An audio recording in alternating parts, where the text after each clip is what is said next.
Dear women of the world, at a time when the world is in the grip of the global pandemic, Belarus as a country is facing another virus, the virus of dictatorship. We all hope this virus has come to its final phase. The old regime is in its death throes, and this is ravaging to our country, our families, and us, the women of Belarus. The person who stole the freedom in Belarus says that the constitution is not meant for women.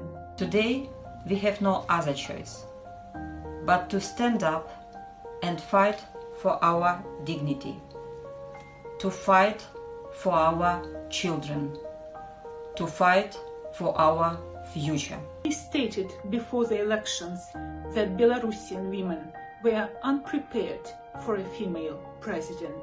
To prove his point, he forced some women opposition leaders to leave the country.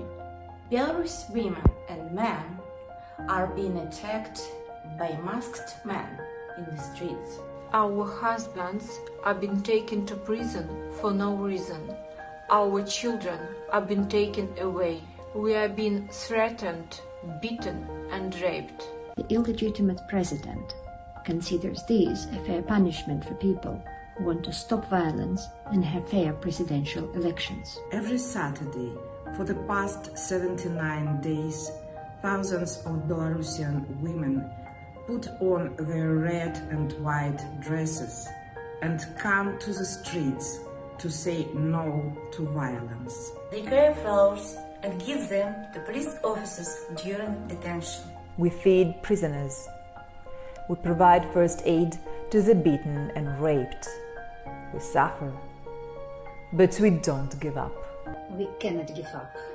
As we speak, cruel acts of tortures are taking place. Our only way to survive is with peaceful protests. Dear women of the world, today Belarus women are fighting for freedom, for humanity, for normality, for better life of their children. Thank you for joining them in that fight. Thank you for standing together with them. Thank you for your support. All your help is greatly appreciated by every woman in Belarus. Thank you for being today with my country. We ask for your support for the growing Belarusian women's movement for democracy. This support will be of immense value to all Belarusians. We need Belarusian women to know that they are seen and heard by the international community. They will gain strength from this solidarity, which will act as a vaccine against the spread of the virus of dictatorship, wherever it may happen in the world in future.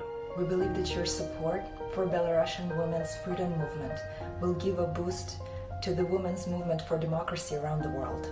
We know from experience that women's solidarity can make wonders. We hope to see further evidence to it very soon. Belarusian women are now fighting for the freedom and democracy in our country. We would be grateful if you could support our efforts. Women of the world, stand with Belarus. Together, we should overcome.